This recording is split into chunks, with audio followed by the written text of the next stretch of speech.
The fluorescent lights in the executive conference room felt colder than usual that Tuesday morning. My hands rested flat on the mahogany table, steady despite the pounding in my chest.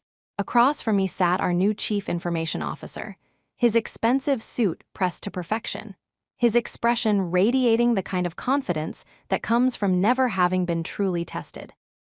"Fiona, your services are no longer required," he said, sliding a manila folder across the table. "Frankly, your logic is ancient junk. This company needs to move into the 21st century, and you're clearly stuck in the past." Ancient junk, 23 years of my life reduced to those two words. What he didn't know, what he couldn't possibly have known, was that embedded in every licensing agreement I'd written, every contract I'd negotiated, every piece of proprietary software architecture I'd designed, was a single, ironclad clause. The code expires if I am terminated without a board vote. 4 days later, the company received an invoice, $4.1 million, and their entire operational system went dark at midnight on Friday. Before we dive into how everything unfolded, a quick word. If stories about standing your ground, protecting your work, and watching karma do its thing resonate with you, hitting that subscribe button would mean the world. This channel is on a journey to reach 5,000 subscribers, folks who appreciate real stories about real situations. Now, let me tell you exactly how we got here.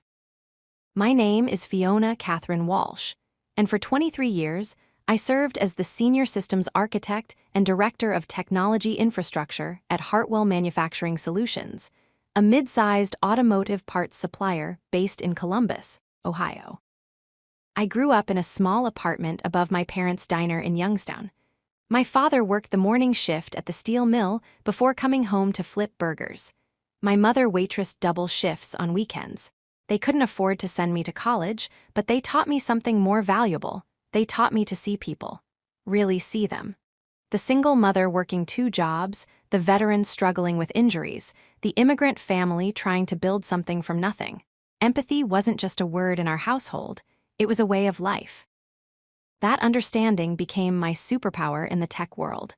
Technology isn't just about code and systems. It's about the warehouse worker who needs the inventory system to be intuitive after a 12-hour shift. It's about the accountant who's terrified of computers but needs to run payroll every other Friday. It's about building something that serves everyone, not just the executives in their corner offices. That philosophy guided every decision I made at Hartwell. And ultimately, the year was 1999, and the world was losing its mind over IT 1000. Hartwell Manufacturing's entire infrastructure was a patchwork of outdated systems threatening to collapse. I was 31 years old, working as a mid-level systems analyst at a consulting firm in Cleveland when Hartwell brought us in to assess the damage. I spent 3 weeks in their server room, tracing cables, reading documentation, interviewing everyone who touched a computer. What I discovered was worse than they'd feared, but I also saw potential.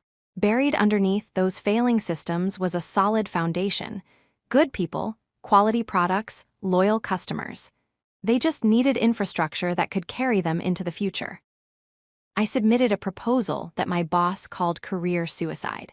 Instead of recommending expensive third-party vendors, I proposed leaving the consulting firm to build them a custom solution from the ground up.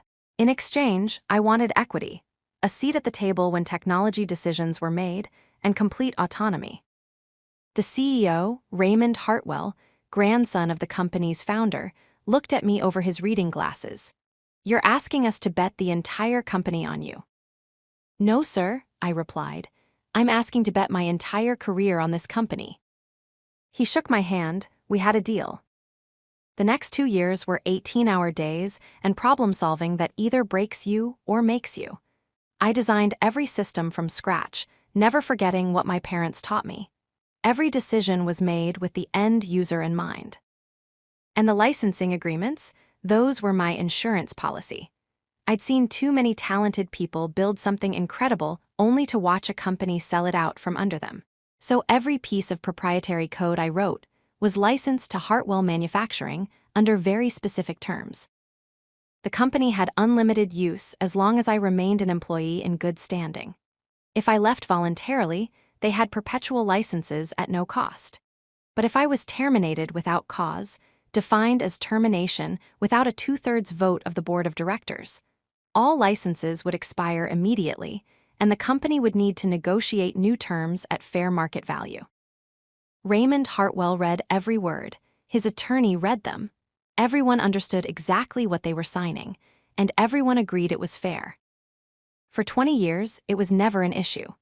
The systems I built carried Hartwell Manufacturing through the dot-com boom, the 2008 recession, and rapid technological changes. The company grew from 200 employees to over 800.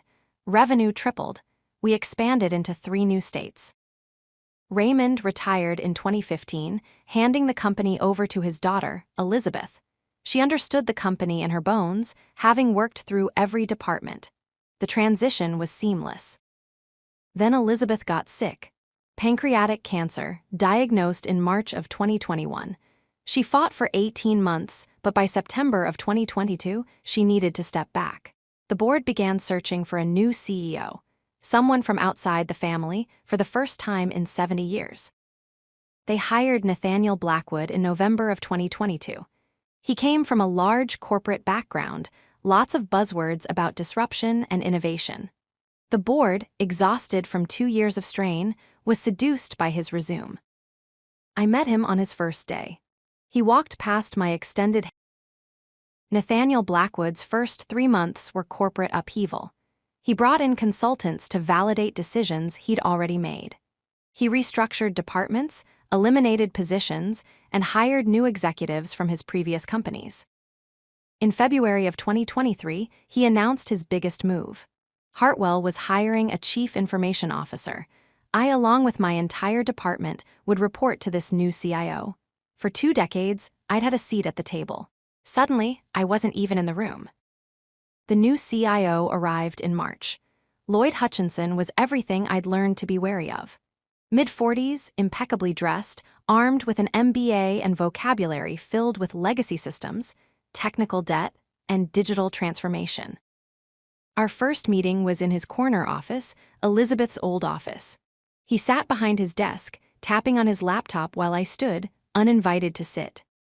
"Fiona," he said without looking up, "I've been reviewing our infrastructure. It's exactly what I expected, a patchwork of old systems held together by someone who's been here too long to see how far behind we've fallen." "Our systems are customized for our operational needs," I said, keeping my voice level. "Uptime over 99.8% for the past 5 years, user satisfaction consistently above 90%, and total cost of ownership 40% below industry average." He finally looked up. "Those metrics are meaningless if the underlying technology is obsolete. I've already begun conversations with enterprise solution providers. We'll be migrating to cloud-based, industry-standard platforms. Your custom code will be phased out entirely." "Lloyd, those platforms are designed for huge corporations with standardized processes. Our competitive advantage has always been flexibility. The systems I've built enable that." He smiled without warmth. "Fiona, you're thinking like a coder, not a strategist. This company needs modern solutions, not someone's personal project. I suggest you focus on documenting your systems for the transition team. That's your primary responsibility now." After 23 years of architecture and leadership, I was being reassigned to write manuals for my own replacement. Over the next months, I watched Lloyd dismantle everything I'd built. He hired contract developers and brought in software vendors. My team started looking to me for guidance. "What do we do, Fiona?" asked Thomas, one of my senior developers who'd started as an intern 10 years earlier. "We do our jobs," I told him. "We maintain the systems, serve the users, and document everything Lloyd asks us to document, with absolute precision and complete honesty." I documented everything. Every function, every integration, every piece of logic. I explained not just what the code did, but why it was designed that way and what the risks would be of replacing it. In June, Lloyd presented his technology modernization plan to the board. $8.7 million over 3 years. Beautiful presentation, promises of efficiency and reduced costs. I wasn't invited. The board approves the plan. The first casualty was my team. In July, Lloyd announced a restructuring. Contract developers would take over. My team would be transitioned to support roles or offered severance. Thomas came to my office with tears in his eyes. They're offering me 6-month severance. Fiona, I've been here for 10 years. I couldn't save their jobs. By August, 7 of my 12 In September, the problems began. Reports running slower, system errors, features that used to work smoothly suddenly requiring multiple steps. The contracted developers would fix one issue and create 2 more, not from incompetence, but from ignorance.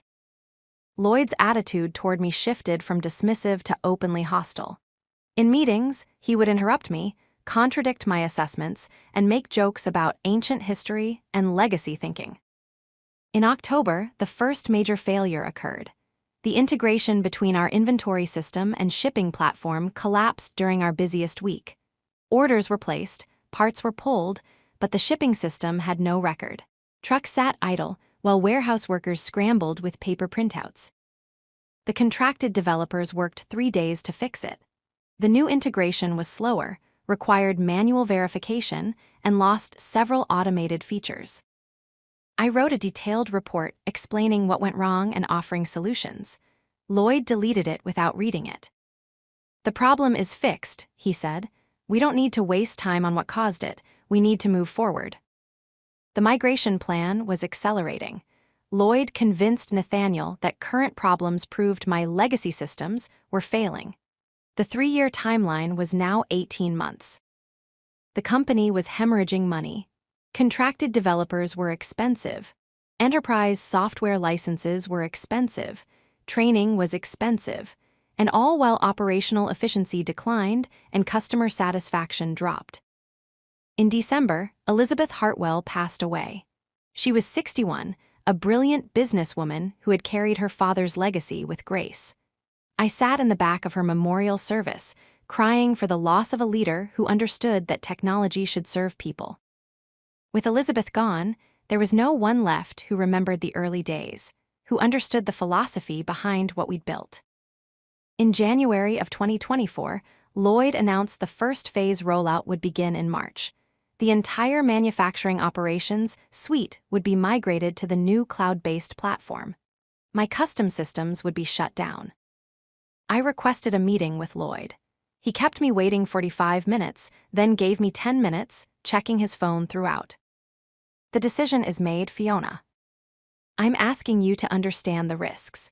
If the migration goes wrong, we're talking about production lines shutting down, orders not being fulfilled, revenue loss that could threaten the entire company." He looked at me with pity. "Fiona, I know change is scary, especially for someone who's been doing the same thing for so long, but I've overseen migrations like this at companies 3 times Hartwell's size.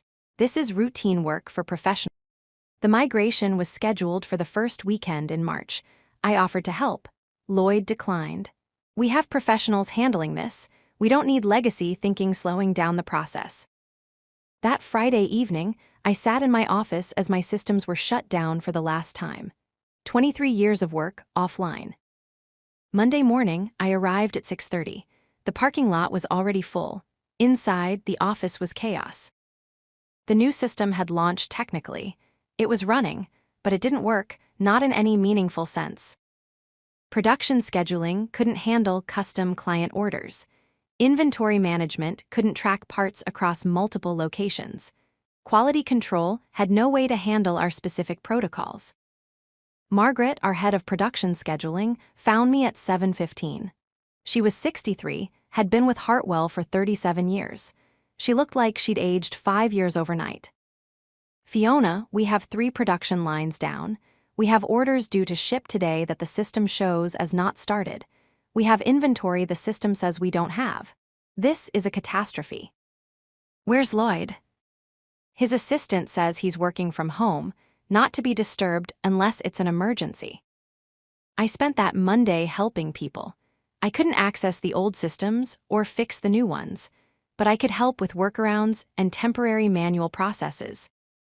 By week's end, the migration was clearly a failure. Production efficiency had dropped 40%, order fulfillment time had doubled, customer complaints had tripled. Lloyd blamed the users. In a company-wide email, he stated the transition period was challenging because staff were resistant to change and not sufficiently trained. March turned into April. The crisis settled into grinding inefficiency. Workarounds became standard. Manual processes replaced automated ones. Things that took minutes now took hours. In May, Nathaniel finally started asking questions. The quarterly earnings were disastrous, the first loss in over 15 years. The board was asking questions. Major customers were expressing concerns. Instead of acknowledging the failed migration, the meeting was scheduled for Tuesday, May 14th at 9 a.m. Employment discussion, Fiona Walsh. I dressed carefully that morning. If this was the end, I'd face it with dignity. Nathaniel sat at the head of the table, Lloyd to his right, Catherine from HR across from them. No one offered me coffee. Nathaniel spoke first. Fiona, we need to make some difficult decisions. Lloyd has concerns about your ability to adapt, and frankly, the board is asking tough questions about IT performance. Lloyd leaned forward. Your resistance to modernization has been a consistent obstacle. The old systems you built were inflexible and outdated, which is why the migration has been more challenging than it should have been. We need team members committed to innovation, not people clinging to legacy approaches. Lloyd, the migration has been challenging because the new systems weren't designed for our operational needs. I documented those needs. I offered to help. I was told my input wasn't needed. Your input was outdated, he snapped. This company was running on ancient junk held together by logic that might have made sense 20 years ago, but is completely obsolete now. Ancient junk, there it was. Nathaniel raised a hand. Fiona, we're terminating your employment effective immediately. Catherine has prepared your severance package, 6 months' salary, health benefits, standard provisions. Catherine slid a folder across the table. I looked at the folder but didn't open it. This termination, has it been approved by the board of directors? Nathaniel frowned. That's not necessary. This is an operational decision within the CEO's authority. I'm asking specifically about a board vote, 2/3 majority, voting to approve my termination. Lloyd laughed. We don't need board approval to make a staffing change. I nodded slowly. Then let me be clear. My employment contract contains specific provisions regarding the proprietary systems I developed. Those systems are licensed to Hartwell Manufacturing under terms that remain in effect as long as I am employed, or if I depart voluntarily, or if I am terminated with cause following a 2/3 vote of the board. The room went quiet. If I am terminated without such a vote, I continued, all licenses for my proprietary code revert to me personally. The company would need to negotiate new licensing terms. Nathaniel's face went from annoyed to concerned. Any code you wrote as an employee belongs to the company. That's standard employment law. Generic code, yes. But I wrote proprietary systems under specific licensing agreements negotiated and signed by Raymond Hartwell, reviewed by legal counsel, and incorporated into my employment contracts.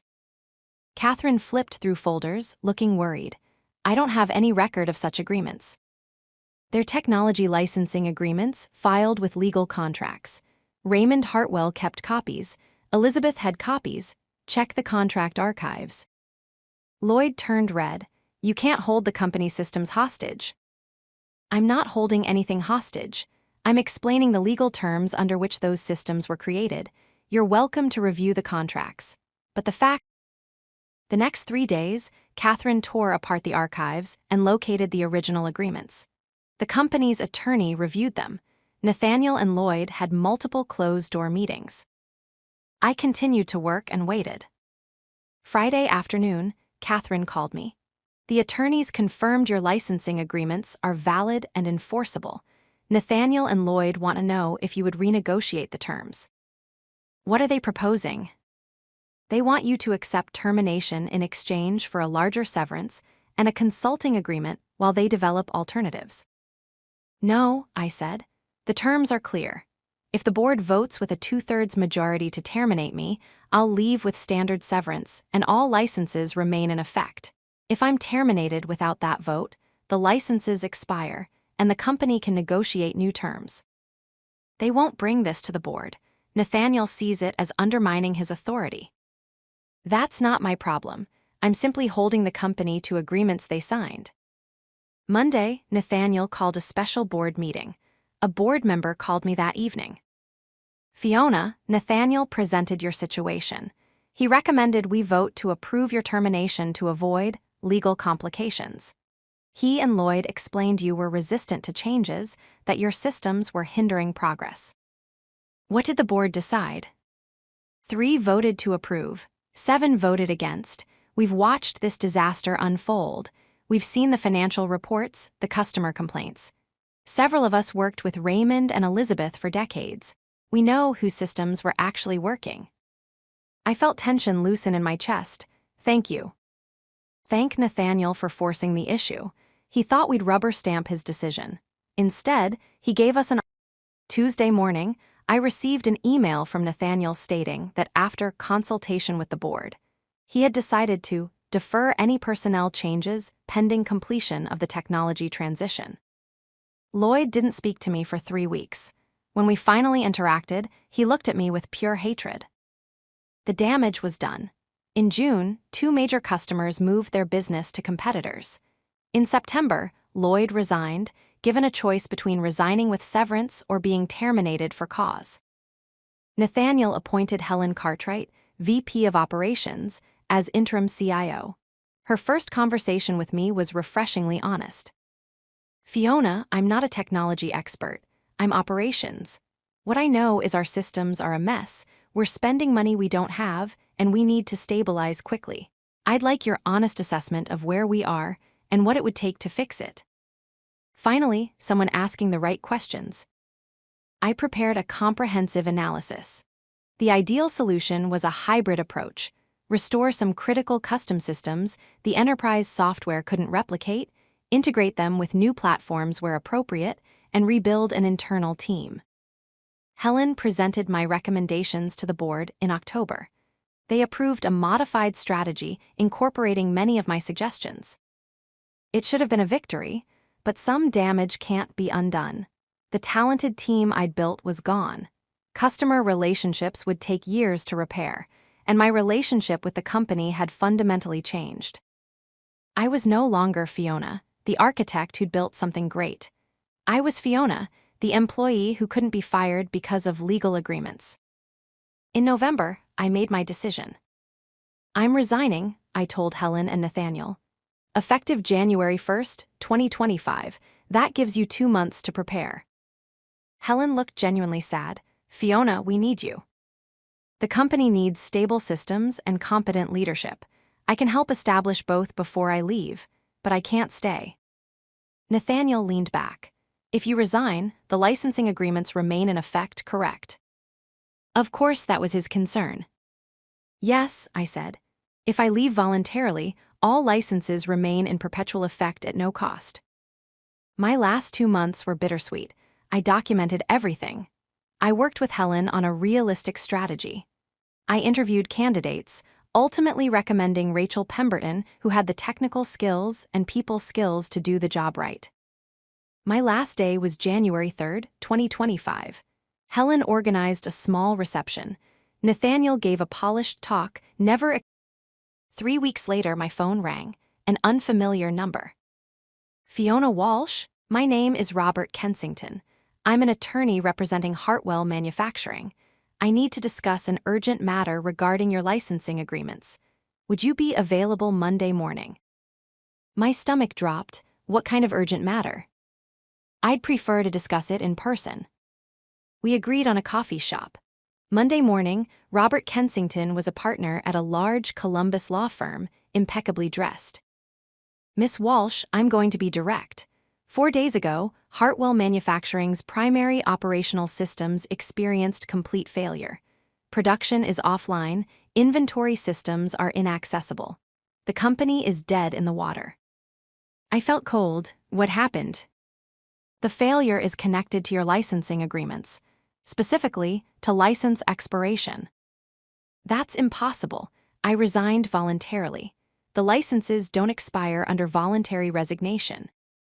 He pulled out my termination letter from May. On May 14, 2024, you were terminated by Nathaniel Blackwood and Lloyd Hutchinson. That termination was not approved by a 2/3 board vote, which means all licenses expired immediately. But I didn't accept that termination. The board voted against it. I continued working 8 months before resigning voluntarily. The company's position was that the board vote was merely consultation. Nathaniel issued the termination in his capacity as CEO. You continuing to work was treated as temporary arrangement, not reversal of termination. That's insane. I received paychecks. I had full access. I resigned voluntarily with proper notice. I agree this is legally ambiguous. But here's the problem. Your licensing agreements contain automatic enforcement mechanisms, code-level verification that checks employment status. When you left in January, those systems performed their final check. According to company records, your last official status change was the May termination, never formally reversed. The systems expired the licenses. My systems, operating exactly as designed but based on corrupted data. The solution is simple. Correct that status in the system, and licenses should reactivate. He shook his head. The license verification isn't just a status check, it's cryptographic validation tied to active employment. Once expired, licenses can't simply reactivate. They would need to be reissued. By me, I said slowly. By you. Mr. Kensington, explain exactly what systems are affected. He pulled out a list. As I read it, my blood pressure rose. Everything. Every piece of custom code, every integration, every module, all locked. What is the company asking for? They want you to reissue the licenses. Immediately. They'll pay whatever licensing fees are appropriate, but they need systems operational. Every day of downtime costs approximately $300,000. $300,000 per day. 4 days meant $1.2 million in losses. I need to think about this and consult my own attorney. Of course, but please understand the urgency. This company employs 800 people. Most had nothing to do with decisions that led to this. They're good people, and right now they're sitting idle. He was right. This wasn't about Nathaniel or Lloyd's incompetence. It was about Margaret. I called my attorney, Sharon Weinstein. I explained everything and emailed the contracts. She called back that evening. Fiona, you're in an incredibly strong legal position. The agreements are airtight. The company terminated you without proper board approval, triggering expiration. You're under no obligation to reissue them. You could demand any price. The leverage is entirely on your side. Sharon, what should I do? That's not a legal question. That's personal. What outcome do you want? What did I want? Part of me wanted revenge. But another part, shaped by my parents' diner, by years of building systems for people, knew that revenge against executives hurt everyone else more. I want fair compensation for the value of what I created. I want acknowledgement that my systems were valuable, not ancient junk. And I want to make sure this company doesn't collapse because of 2 idiots. Then we calculate a fair market licensing fee, based on the value those systems provide, and draft a new agreement. What's fair market value? Based on revenue, the cost of alternatives they tried, and current downtime costs. I'd estimate $3 to $6 million for a perpetual license.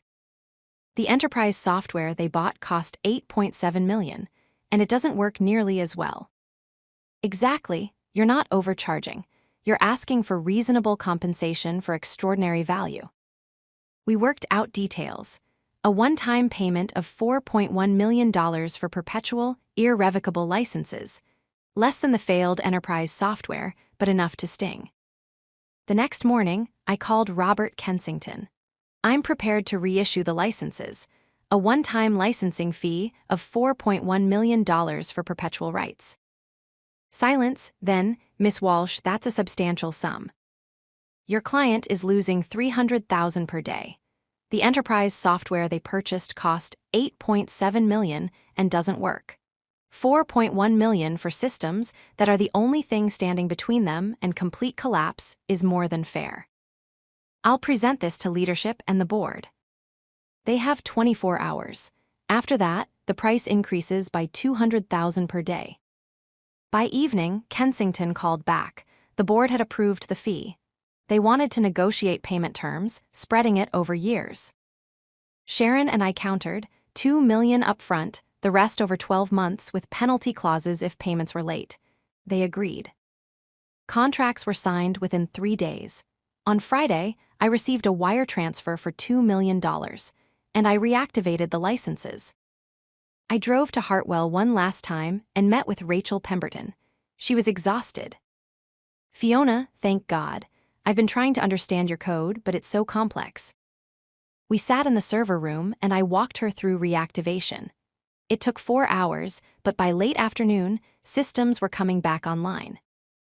Production scheduling first, then inventory management, warehouse systems, quality control, shipping logistics. One by one, Hartwell Manufacturing's operational infrastructure came back to life. Rachel watched with awe. I've been studying your architecture for 2 months. The way everything integrates, handles exceptions. Fiona, this is brilliant work. Brilliant work, not ancient junk. Take care of it, I told her. Not just the code, but the people using it. That's the secret. Technology is only as good as the humans it serves. I left That's my story.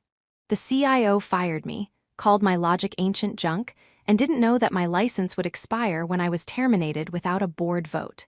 The company got a $4.1 million invoice and paid every penny.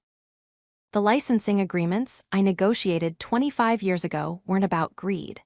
They were about protection, about ensuring that the value I created was recognized.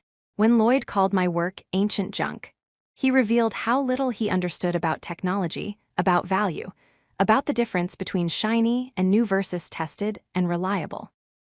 My systems weren't ancient junk. They were mature, refined, battle-tested solutions that had served a growing company for more than 2 decades. The fact that they were subsequently worth $4.1 million proved the point. You don't pay millions for junk. You pay millions for critical infrastructure you can't operate without.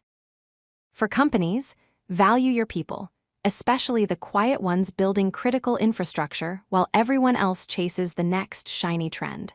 For executives, understand what you have before you tear it apart in the name of modernization. For workers, protect your intellectual property, negotiate fair terms, and never let anyone convince you that experience is irrelevance. For 23 years, I measured my worth by my salary and title. When that was threatened, it shook something fundamental. The licensing agreements forced a different conversation. Not what is the company willing to pay me, but what is my work actually worth in the market? The answer was millions. That knowledge changed me. I don't measure my worth by external validation anymore. I know what I'm capable of. I know the value I bring. And I know that the right people will recognize it, while the wrong people will call it ancient junk right up until the moment they desperately need it. If this resonated with you, if stories about standing firm and protecting your work matter to you, I hope you'll subscribe. We're working toward 5,000 subscribers, people who appreciate honest stories about integrity, value, and standing your ground. Hit that subscribe button and let's keep this conversation